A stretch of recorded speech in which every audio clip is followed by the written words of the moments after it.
Welcome to A9 TV. ముందుగా headlines చూద్దాం. చల్ల ఎమ్మెల్యే అనురిత్ మంత్రి జిల్లాలకే నిధులు వెళ్తున్నాయని ఆవేదన.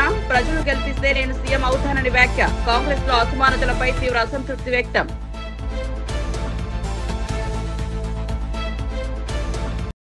వైద్య రంగం నిర్లక్ష్యానికి గురైందన్న బొత్స వ్యాఖ్య. ఆరోగ్యశ్రీ నిర్వీర్యం చేశారని ఘాటు ఆరోపణ.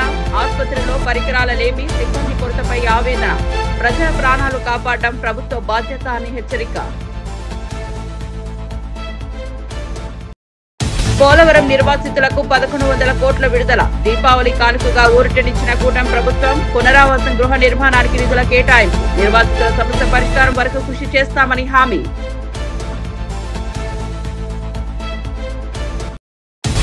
భవిష్యత్తును మార్చేది సంస్కరణలేనన్న సీఎం చంద్రబాబు. సూపర్ జీఎస్టీ ప్రచారంలో విజేతలను సత్కరించిన సీఎం. విద్యార్థి పన్ను సంస్కరణలు ఆర్థిక పారదర్శకతకు దారి అన్న సందేశం. ఇక వార్త వివరాల్లోకి వెళ్తే, జడ్చర్ల కాంగ్రెస్ ఎమ్మెల్యే అనిరుద్ రెడ్డి తన సొంత ప్రభుత్వంపై మళ్లీ బాంబు పేల్చారు. మంత్రుల జిల్లాలు వారి నియోజకవర్గాలకే నిధులు వెళ్తున్నాయి, మిగతా ప్రాంతాలు నిర్లక్ష్యం పాలవుతున్నాయని తీవ్ర అసంతృప్తి వ్యక్తం చేశారు. ప్రజలే ఎమ్మెల్యేలను, మంత్రులను, ముఖ్యమంత్రులను గెలిపిస్తారని గుర్తు చేశారు. ప్రజలు ఇంకో 2 సార్లు గెలిపిస్తే నేను కూడా సీఎం అభ్యర్థిని అవుతానని స్పష్టంగా ప్రకటించారు. పార్టీ లోపలి అసమానతలపై ఆయన చేసిన వ్యాఖ్యలు పెద్దగా చర్చనీయాంశంగా మారాయి. ప్రజల ఆశలు నెరవేర్చడం నా ధ్యేయం. కాంగ్రెస్ లో సమాన అవకాశాలు లభిస్తేనే నిజమైన సేవ సాధ్యమని తెలిపారు. అనిరుద్ రెడ్డి వ్యాఖ్యలు తెలంగాణ కాంగ్రెస్ లో అంతర్గత విభేదాల సంకేతంగా మారాయి. అంటే మీటింగ్ సందర్భంలో అందరూ అనిరుద్ రెడ్డి మాట్లాడతారు, కాంట్రవర్షియల్ స్టేట్మెంట్. అంటే నేను ఏమన్నానంటే, మంత్రులు ఉంటారు ఎవరైనా కానీ, మంత్రి ఎందుకు కావాలి, వాళ్ళ మంత్రి అయితే వాళ్ళ ఏరియా అభివృద్ధి జరుగుతుందని చెప్పేసి మేమేమంటే ఎమ్మెల్యేలు అయినాకనే కదా మంత్రులు అయ్యేది. కాబట్టి మంత్రులకు ఎక్కువ నిధులు కాదు, ఎమ్మెల్యేలకు కూడా నిధులు ఇవ్వాలని చెప్పి అడుగుతున్నాము. ప్రతి ఎమ్మెల్యే కాన్స్టిట్యున్సీకి ఎన్ఎం శ్రీనివాసరెడ్డి గారు చెప్పినట్టు 25 కోట్లు కలెక్టర్ పీడీ అకౌంట్ ఉంటే మేము ఏ గ్రామాన్ని పోయినా కానీ డ్రైనేజ్ కానీ రోడ్లు కానీ చేసుకునేదానికి ఉంటుంది అని చెప్పడం జరిగింది. 2 సార్లు అయితే నేనే ముఖ్యమంత్రి అయితే అంటున్నారు, మీ ఆలోచన? 2 సార్లు మళ్ళీ నేను గెలిపిస్తే సీఎం అభ్యర్థిని అవుతానని నేను చెప్పడం జరిగింది. ఎందుకంటే రీజనల్ పార్టీస్లో ఫ్యామిలీసే అవుతాయి, కానీ ఇది కాంగ్రెస్ పార్టీ స్వేచ్ఛ ఉంటుంది, అందరికీ అవకాశం ఉంటుంది. అందుకే జడ్చర్ల నియోజకవర్గం ఇప్పుడు మీరు చూడండి, కొడంగల్ ఎంత బాగా డెవలప్ అవుతుంది. వాళ్ళు రేవంత్ రెడ్డి గారిని గెలిపించుకోవడానికి ఎంత మంచి డెవలప్ అవుతుంది. అట్లనే ఇంకా 2 సార్లు, ఇప్పుడు నేను ఫస్ట్ టైం ఎమ్మెల్యేని, ఇంకా 2 సార్లు గెలిపిస్తే ఇది కాంగ్రెస్ పార్టీ ఎవరికైనా ఛాన్స్ ఉంటుంది. మా ఫిషరీస్ చైర్మన్ ఉండే అప్పుడు అందరూ ఉంటే బీసీ కానీ ఎస్సీ కానీ ఎస్టీ కానీ ఎవరైనా కానీ మంచి అభివృద్ధి 2 సార్లు 3 సార్లు గెలిస్తే కాంగ్రెస్ పార్టీలో అవకాశం ఉంటుంది. అట్లనే జడ్చర్ల నియోజకవర్గం నన్ను ఇంకా 2 సార్లు గెలిపియండి, నేను కూడా ఒక సీఎం అభ్యర్థి ఉంటాను. ఎట్లయితే మునుగోడ్ల శాసిస్తానని చెప్పేసి కోమటిరెడ్డి రాజగోపాల్ రెడ్డి గారు, నేను కూడా అదే అంటాను. ఇంకా 2 సార్లు గెలిపిస్తే 3వ సార్కి నేను కూడా సీఎం అయితే శాసిస్తాను, 5,000 కోట్లు జడ్చర్లకు తీసుకొస్తాను. పార్వతీపురం మన్యం జిల్లా ప్రభుత్వ ఆసుపత్రిని మాజీ మంత్రి బొత్స సత్యనారాయణ, మాజీ డిప్యూటీ సీఎం రాజన్న దొర, పుష్పశ్రీవాణి కలిసి సందర్శించారు. ఆసుపత్రిలో చేరిన రోగులను పరామర్శించి వారికి అందుతున్న వైద్య సేవలపై వైద్యులతో చర్చించారు. ఈ సందర్భంగా బొత్స మాట్లాడుతూ కూటమి ప్రభుత్వంలో వైద్య రంగం పూర్తిగా నిర్లక్ష్యానికి గురైంది. ఆసుపత్రిలో సిబ్బంది కొరత, పరికరాల లేమితో ప్రజలు ఇబ్బందులు పడుతున్నారని ఆవేదన వ్యక్తం చేశారు. ఆరోగ్యశ్రీ పథకాన్ని నిర్వీర్యం చేసి ప్రజల ప్రాణాలతో ఆటలు ఆడుతున్నారని ఆరోపించారు. జగన్ హయాంలో ఉచిత వైద్య సేవలు అందుబాటులో ఉండేవి, ఇప్పుడు అవన్నీ నిలిచిపోయాయని అన్నారు. వైద్య రంగాన్ని బలోపేతం చేయాలని, ప్రజల ప్రాణాలను కాపాడడం ప్రభుత్వానికి మొదటి కర్తవ్యమని బొత్స సత్యనారాయణ డిమాండ్ చేశారు. ఈ ప్రభుత్వం చూసుకుంటుందని చెప్పి ఆ రోజు పెట్టాడు. దానికి ఇప్పుడు ఎక్కడికి వెళ్ళినా, ఏ హాస్పిటల్కి వెళ్ళినా అంతా కూడా స్టాండర్డ్ స్టిల్ అయిపోయింది. అకామిక ఉద్యోగం ఉంది కాదపడతారు ఆరోగ్య పరిస్థితి, ప్రజా ఆరోగ్యం పూర్తిగా కొలాప్స్ అయిపోయింది. ఇది చాలా ఏదైనప్పటికీ కూడా ప్రభుత్వాన్ని డిమాండ్ చేస్తున్నాం. జిల్లా కలెక్టర్ బాధ్యత తీసుకోవాలి, ప్రభుత్వం బాధ్యత తీసుకోవాలి. ఏదైతే కేసు ఉన్న పేషెంట్ని పూర్తిగా వాళ్ళ నయమైన అక్కడే ట్రీట్మెంట్ చేసి అక్కడి నుంచి డిశ్చార్జ్ చేయాలి. లోకల్లో ఉన్న మెడికల్ టీం ఎవరు ఉన్నారో వాళ్ళు వచ్చి వాళ్ళు మానిటరింగ్ చేసుకోవాలి. అంతేగాని ఇంత నిర్లక్ష్యంగా చేయడానికి వీల్లేదని మా పార్టీ తరఫున మేము డిమాండ్ చేస్తూ, ఇవాళ ఆ చనిపోయిన 2 పిల్లలకి మా పార్టీ తరఫున జగన్మోహన్ రెడ్డి గారు ఇచ్చిన 5 లక్షల రూపాయలు, మనిషికి 5 లక్షల రూపాయలు వాళ్ళకి అందించాం. ప్రభుత్వాన్ని డిమాండ్ చేస్తున్నాం, ఒక్కొక్క కుటుంబానికి 25 లక్షల రూపాయలు ఇవ్వాలని. ఎమ్మెల్యే కొలికపూడి శ్రీనివాసరావు ఎన్టీఆర్ భవన్ అమరావతి నుండి మీడియాతో మాట్లాడిన ఎమ్మెల్యే కొలికపూడి శ్రీనివాసరావు పోలవరం నిర్వాసితుల పట్ల కూటమి ప్రభుత్వం మానవతా దృక్పథాన్ని ప్రశంసించారు. దీపావళి కానుకగా ప్రభుత్వం 1100 కోట్లు విడుదల చేసింది. ఇది నిర్వాసిత కుటుంబాలకు ఊరట కలిగించే నిర్ణయమని అన్నారు. జగన్ హయాంలో నిర్లక్ష్యం పాలైన నిర్వాసితుల సమస్యను చంద్రబాబు ప్రభుత్వం సానుభూతితో పరిష్కరిస్తోందని వివరించారు. పునరావాసం, గృహ నిర్మాణం, మౌలిక సదుపాయాల కల్పనకు ఈ నిధులు వినియోగించబడతాయని తెలిపారు. పోలవరం ప్రాజెక్టు పూర్తయితే రాష్ట్ర భవిష్యత్తు ప్రకాశిస్తుంది. అదే లక్ష్యంతో ప్రభుత్వం ముందుకు వెళ్తోందని శ్రీనివాసరావు అన్నారు. నిర్వాసితుల సమస్యలను పూర్తిగా పరిష్కరించే వరకు తాము కృషి చేస్తామని హామీ ఇచ్చారు. వ్యవసాయ రంగానికి చంద్రబాబు నాయుడు గారు చేసిన కృషి హైలైట్ కాలేదు. అది ప్రజల్లోకి వెళ్లాల్సినంతగా వెళ్ళలేదు అని పవన్ కళ్యాణ్ గారు అభిప్రాయపడ్డారు. అలాంటి ఇంకొక ఉదాహరణ ఇప్పుడు గౌరవ ముఖ్యమంత్రి గారు 4వ ముఖ్యమంత్రిగా 16 నెలలుగా రాష్ట్రంలో కూటమి ప్రభుత్వం పనిచేస్తుంది. గతంలో ఏపీ అంటే ఏ అంటే అమరావతి, పి అంటే పోలవరం అనుకున్నాం. మధ్యలో 5 సంవత్సరాలు అమరావతిని, పోలవరాన్ని రెండిటిని విధ్వంసం చేసి మొత్తం రాష్ట్ర అభివృద్ధినే విధ్వంసం చేసిన పాలన చూసిన తర్వాత 2014, 2019 5 సంవత్సరాల్లో 72% పోలవరం ప్రాజెక్టుని చంద్రబాబు నాయుడు గారి నాయకత్వంలో పూర్తి చేస్తే, ఆ తర్వాత వచ్చిన వైసీపీ ప్రభుత్వం 5 సంవత్సరాల్లో 2% కూడా పూర్తి చేయని దారుణాన్ని మనం చూసాం. ఈ నేపథ్యంలో గత 16 నెలల్లోనే పోలవరం నిర్వాసితులకి, పోలవరం ఒక జాతీయ బహుళార్థ సాధక ప్రాజెక్టు, అలాంటి పోలవరం ప్రాజెక్టుకు సంబంధించిన నిర్వాసితులకి జగన్మోహన్ రెడ్డి 5 సంవత్సరాల్లో ₹1 కూడా ఖర్చు పెట్టలేదు. మరి ఈ 16 నెలల్లో గత సంక్రాంతి సమయంలో అంటే గత జనవరిలో పోలవరం నిర్వాసితులకి కూటమి ప్రభుత్వం విడుదల చేసింది 1000 కోట్లు. మళ్ళీ ఇప్పుడు దీపావళి సందర్భంగా పోలవరం నిర్వాసితులకి విడుదల చేసింది 1100 కోట్లు. అంటే 16 నెలల కూటమి పాలనలో పోలవరం ప్రాజెక్టు నిర్వాసితులకి చంద్రబాబు నాయుడు గారి నాయకత్వంలో విడుదల చేసింది 2100 కోట్లు. మరి దీన్ని జగన్మోహన్ రెడ్డి 5 సంవత్సరాల పాలనతో పోలిస్తే 5 సంవత్సరాల్లో జగన్మోహన్ రెడ్డి ₹1 కూడా విడుదల చేయలేదు. 16 నెలల్లో కూటమి ప్రభుత్వం 2100 కోట్లు విడుదల చేసింది. ఇది ప్రాజెక్టు పూర్తి చేయడానికి, నిర్వాసితుల్ని ఆదుకోవటానికి కూటమి ప్రభుత్వానికి జగన్మోహన్ రెడ్డికి ఉన్న తేడా అని ఈ సందర్భంగా తెలియజేస్తున్నాం. అలాగే 2019లో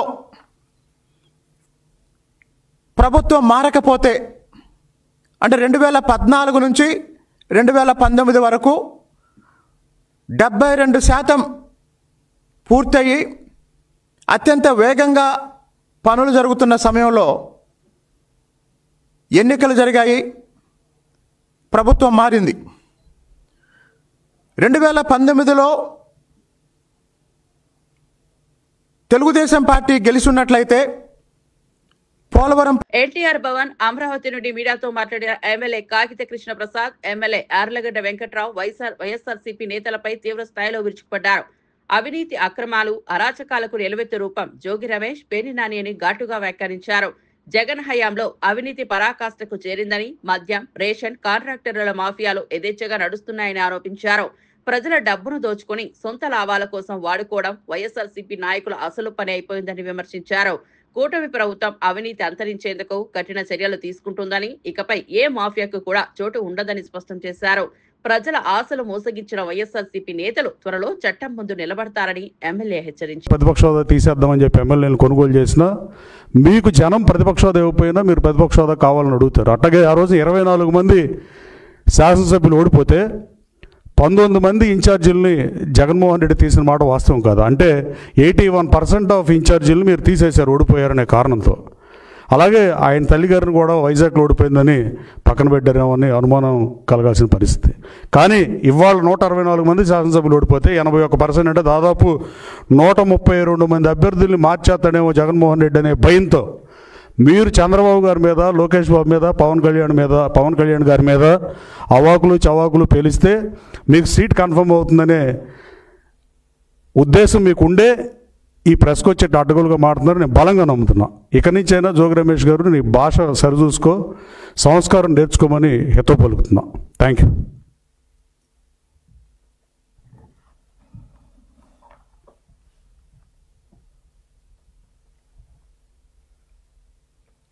అందరికీ నమస్కారం.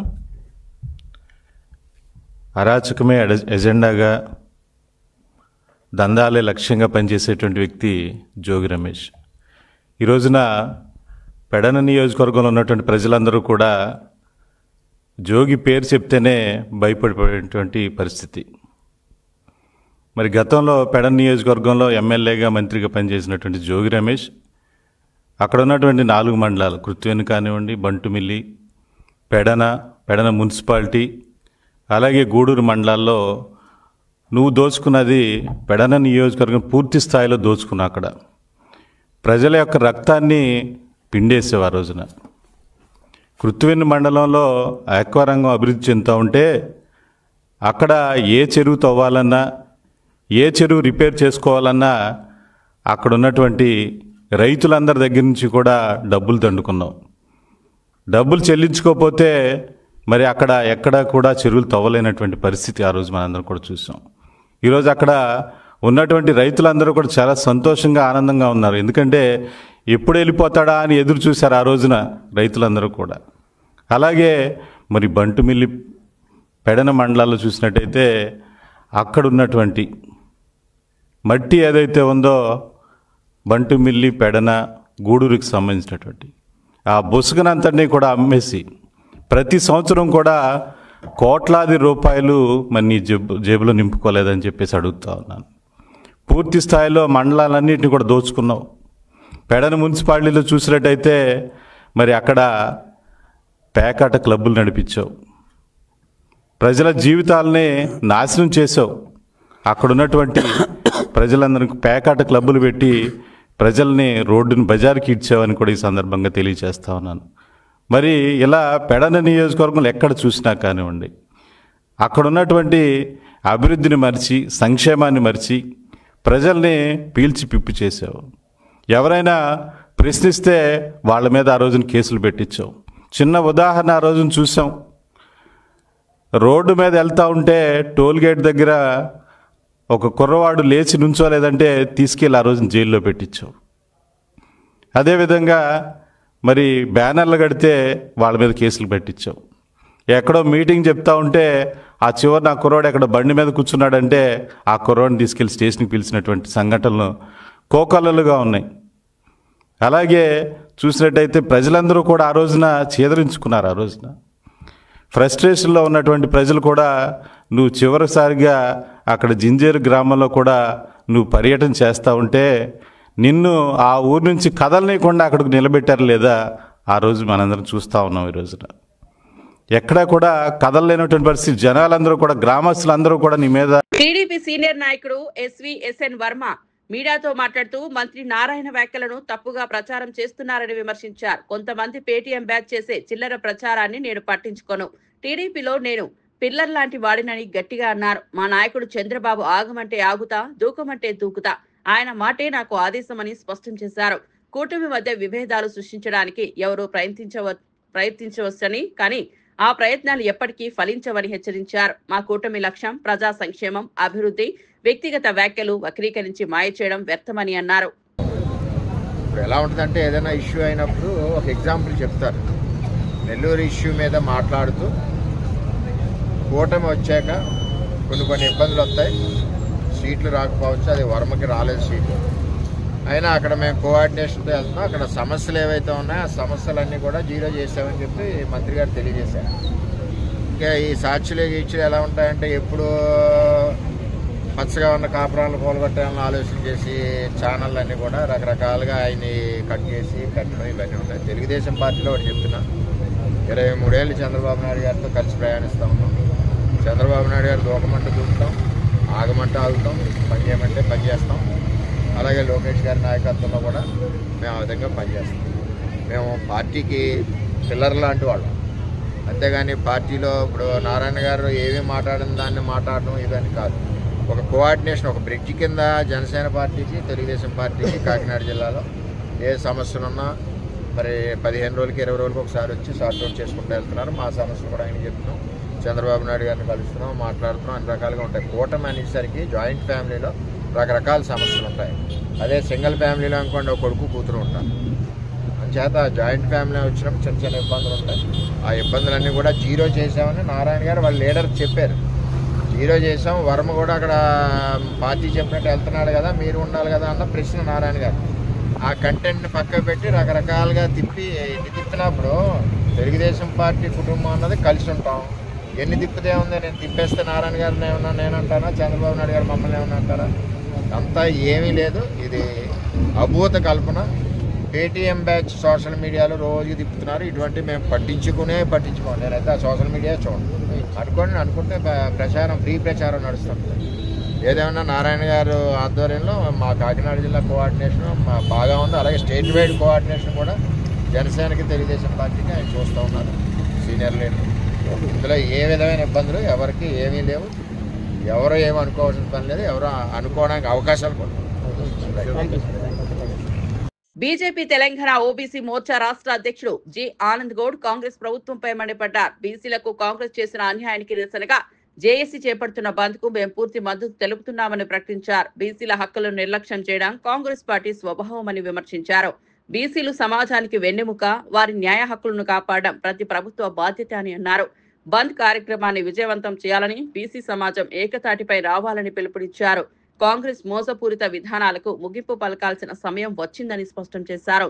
బీజేపీ ఎల్లప్పుడూ బీసీల అభ్యున్నతికి కట్టుబడి ఉందని ఆనంద్ గౌడ్ ధీమా వ్యక్తం చేశారు. మీకు వచ్చే ఇబ్బందులు ఈ విధంగా ఉంటాయి, దీన్ని ఈ విధంగా చేయొద్దని చెప్తే కూడా దాన్ని బీజేపీ మీదకి నెట్టడానికి ప్రయత్నం చేస్తారు. ఇంకొకటి మాకు అర్థమైంది ఏంటంటే కాంగ్రెస్ పరిస్థితి, మాట మీరిచ్చిండ్రు. ఈ దేశంలో అత్యధిక సంవత్సరాలు పాలించింది మీరు. కర్ణాటకలో ఈ ప్రయత్నం చేసింది మీ ప్రభుత్వం. మీకు ఇన్ఛార్జీలు ఉంటారు, మీకు ఢిల్లీలో మీ నాయకత్వం ఉంటుంది. ఈ చట్టం తీసుకొచ్చినప్పుడు కానీ, రిజర్వేషన్ తీసుకొచ్చినప్పుడు కానీ, మనం ఇన్ని రోజులు ఇందిరాగాంధీని ఇచ్చి మొన్నటి మన్మోహన్ సింగ్ దాకా మనం చేసినప్పుడు ఏమేమి అడ్డంకులు వచ్చినాయి, ఏ విధంగా అయితే ఇవన్నీ మీకు తెలిసిన వ్యక్తులు. తెలియదంటే అది వేరే విషయం. కొత్తగా ప్రభుత్వం ఏర్పడ్డది, ఏదో ఒక గాడుపుల ప్రభుత్వం ఏర్పడ్డది, కొద్ది చట్టాల గురించి, పరిపాలన గురించి తెలియదు, పార్లమెంటు గురించి తెలియదు, కోర్టుల గురించి తెలియదు అంటే కూడా నమ్ముతుంటుంది. ఇవన్నీ చేసి లాస్ట్కి ఇప్పుడు పరిస్థితి ఏంటంటే బీసీ సంఘాలు రేపు బంధుకు పిలిపించింది. ఆ బంధు పిలుపుకు మేము సంపూర్ణంగా మద్దతు తెలుపుతున్నాం. 42%కు మేము మద్దతు తెలిపాం. రేపు బంధుకు కూడా మేము ఇందిరా పార్క్ దగ్గర మీరు మాట నిలబెట్టుకోవాలని మా కేంద్ర మంత్రి కిషన్ రెడ్డి గారు, మా రాష్ట్ర అధ్యక్షుడు రామచంద్ర ఆధ్వర్యంలో పెద్ద ఎత్తున మేము నిరసన కూడా చేశాం కామారెడ్డి డిక్లరేషన్ మీద. ఆ రోజు మా కిషన్ రెడ్డి గారు చెప్పిండు, మీ రాహుల్ గాంధీ ప్రధానమంత్రి అయ్యేది లేదు, మీరు ఇవ్వకపోతే మా రాహుల్ గాంధీ ప్రధానమంత్రి అయినాక ఇస్తామన్నాడు. అలా ఆలోచన ఎట్లున్నదంటే బ్రహ్మంగారి చరిత్ర చెప్పినట్టుంది. ఇప్పుడు బ్రహ్మంగారు రాబోయే కాలంలో ఏమవుతుంది, ఆయన నిజమవుతున్నాయి, ఈయన నిజం కావు కదా. బ్రహ్మంగారు చెప్పిన ఒక్కొక్కటి నిజమవుతుంది, కానీ మరి రేవంత్ రెడ్డి గారు చెప్పిన మాట నిజం కాదుగా. రాహుల్ గాంధీ ప్రధానమంత్రి అవడం ఎప్పుడు, 42% ఇవ్వడం ఎప్పుడు. ఏదేమైనా ఈ 42% ఆ రోజు ఇందిరా పార్క్ దగ్గర మా కిషన్ రెడ్డి గారు ఒక మాట చెప్పిండు, తప్పనిసరిగా 42 కాదు, కావాలంటే 45 ఇస్తాం, మా ప్రభుత్వం రాబోయే కాలంలో వస్తుంది. మేము తప్పకుండా బీజేపీ ఒకసారి మాట ఇస్తే దాన్ని నిలబెట్టుకునే పార్టీ బీజేపీ. బీజేపీ ఏదైనా చేస్తే ఆలోచించి ఆలస్యమైనా కానీ నిక్కచ్చిగా రేపు దేశంలో మళ్ళీ సమస్య రాకుండా ప్రయత్నం చేస్తానని మేము ముందు నుంచి కూడా చెప్తున్నాం. ఇవాళ కూడా మీరు తెలుసు, దేశంలో స్వతంత్రం వచ్చిన తర్వాత 1951 నుంచి 2011 వరకు 15 సార్లు జనగణన చేస్తే ప్రతిసారి కూడా మీరు ఉద్దేశపూర్వకంగా ఏ విధంగా చేశారో అందరికీ తెలుసు. కానీ నరేంద్ర మోడీ గారి ప్రధానమంత్రిగా ఇప్పుడు నిర్ణయం తీసుకున్నాడు. దానివల్ల దేశంలో ఎప్పుడు కూడా ఈ సమస్య రాకుండా ఏ రాష్ట్రాలు ఎంతెంత రిజర్వేషన్ ఇచ్చుకోవాలి, వాళ్ళు ఏ విధంగా చేసుకోవాలో కూడా ఏ కోర్టు. కేంద్ర బొగ్గు మరియు గనుల శాఖ మంత్రి కిషన్ రెడ్డి జూబ్లీహిల్స్ పరిస్థితిపై ఘాటుగా స్పందించారు. బీఆర్ఎస్ 10 ఏళ్ల పాలనలో జూబ్లీహిల్స్ అభివృద్ధి చెందలేదు, ఇప్పుడు కాంగ్రెస్ వచ్చిన పరిస్థితి అదే అని అన్నారు. డ్రైనేజీ సమస్యలు, త్రాగునీటి కొరత, ధ్వంసమైన రోడ్లు, చెత్తతో నిండిన వీధులు, ప్రజల జీవితం ఇబ్బందుల్లోనే ఉంది అని ఆవేదన వ్యక్తం చేశారు. కాంగ్రెస్ ప్రభుత్వాన్ని మజ్లిస్ పార్టీ నడిపిస్తోందని ఆరోపించారు. జూబ్లీహిల్స్ అభ్యర్థిని కూడా మజ్లిస్ పార్టీని ఎంపిక చేసింది. అప్పట్లో కేసీఆర్ మజ్లిస్ ను భుజాన మోస్తే ఇప్పుడు రేవంత్ రెడ్డి, రాహుల్ గాంధీ అదే పనిలో ఉన్నారని ఎద్దేవా చేశారు. జూబ్లీహిల్స్ ప్రజలు ఇక మోసపోవద్దు, నిజమైన అభివృద్ధి కోసం బీజేపీని ఎన్నుకోవాలని కిషన్ రెడ్డి పిలుపునిచ్చారు. సుమారు 22 లక్షలకు పైగా రైతులు తమ తమ పంట పొలాల్లో పత్తి సాగు చేస్తున్నారు.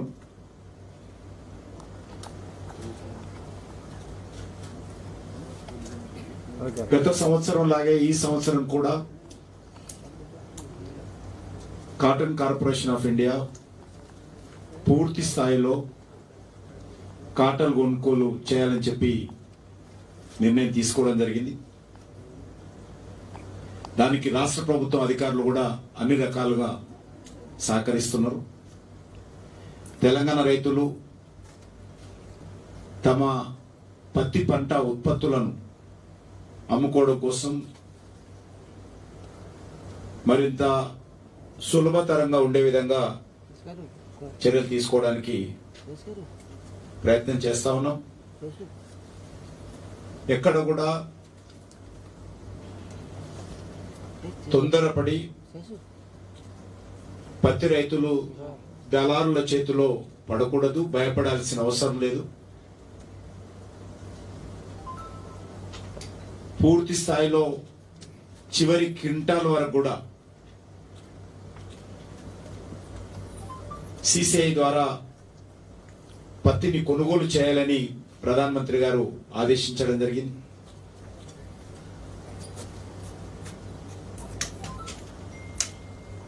విజయవాడ ఇంద్రకీలాద్రిపై కొలువైన శ్రీ కనకదుర్గమ్మ తల్లికి భక్తి శ్రద్ధలతో కీర్తిలాల్ జ్యువెలరీ నిర్వాహకులు 2 కోట్ల విలువైన వజ్రాభరణాలను సమర్పించారు.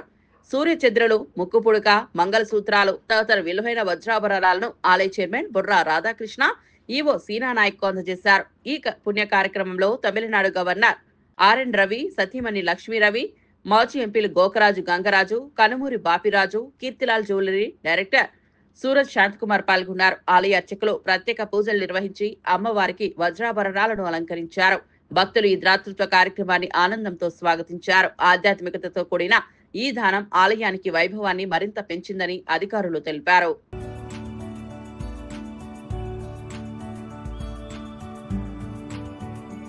ఆంధ్రప్రదేశ్ ముఖ్యమంత్రి చంద్రబాబు భవిష్యత్తును తీర్చిదిద్దేది సంస్కరణలేనని స్పష్టం చేశారు. మారుతున్న కాలానికి అనుగుణంగా సమాజం పరిపాలనలో సంస్కరణలు అవసరమని పేర్కొన్నారు. రాష్ట్ర ప్రభుత్వం చేపట్టిన సూపర్ జీఎస్టీ, సూపర్ సేవింగ్స్ ప్రచారం భాగంగా విద్యార్థుల మధ్య నిర్వహించిన పోటీల విజేతలను సచివాలయంలో అభినందించారు. 13 ఉమ్మడి జిల్లాలకు చెందిన 17 మంది విద్యార్థులకు సీఎం స్వయంగా సర్టిఫికెట్లు అందజేశారు. విద్యార్థుల్లో అవగాహన, ఆవిష్కరణాత్మక ఆలోచన పెంపొందించడమే ఈ కార్యక్రమం లక్ష్యమని చెప్పారు. పన్ను సంస్కరణలు ఆర్థిక పారదర్శకతకు బాటలు వేస్తాయి, ప్రజల సొమ్ము సద్వినియోగం అవుతుందని చంద్రబాబు అన్నారు. సంస్కరణలు సమాజానికి శక్తినిస్తాయని, అదే భవిష్యత్ భారతాన్ని ముందుకు తీసుకెళ్తుందని అన్నారు.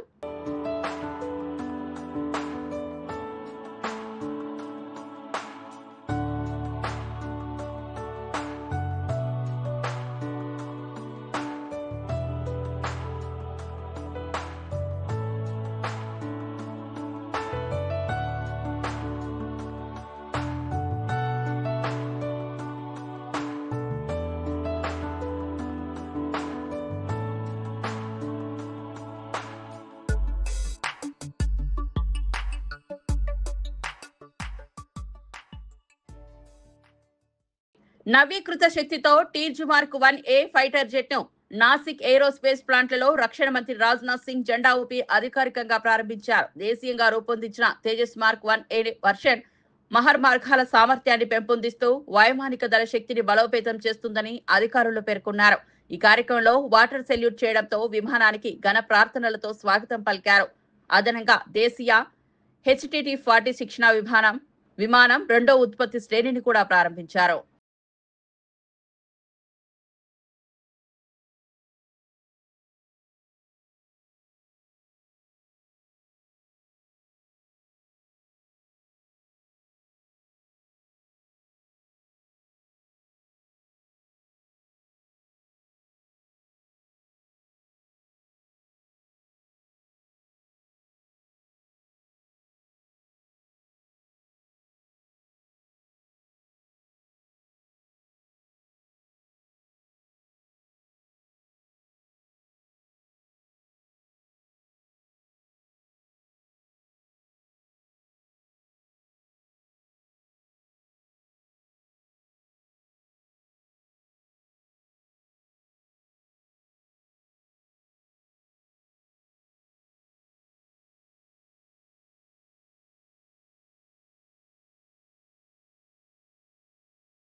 బులెటిన్ ముగించే ముందు హెడ్లైన్స్ మరోసారి చూద్దాం. మరోసారి బాంబు పేల్చిన జడ్చర్ల ఎమ్మెల్యే అనురిత్. మంత్రి జిల్లాలకే నిధులు వెళ్తున్నాయని ఆవేదన. ప్రజలు గెలిపిస్తే నేను సీఎం అవుతానని వ్యాఖ్య. కాంగ్రెస్ లో అసమానతలపై తీవ్ర అసంతృప్తి వ్యక్తం.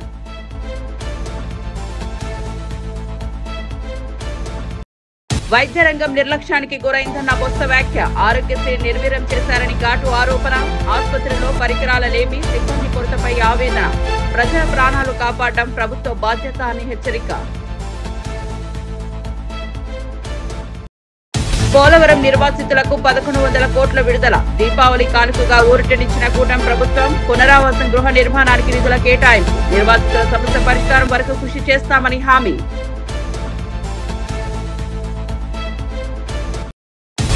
భవిష్యత్తును మార్చేది సంస్కరణలేనన్న సీఎం చంద్రబాబు. సూపర్ జీఎస్టీ ప్రచారంలో విజేతలను సత్కరించిన సీఎం. విద్యార్థి పన్ను సంస్కరణలు ఆర్థిక పారదర్శకతకు దారి అన్న సందేశం. మరిన్ని అప్డేట్స్ కోసం చూస్తూనే ఉండండి A9 TV.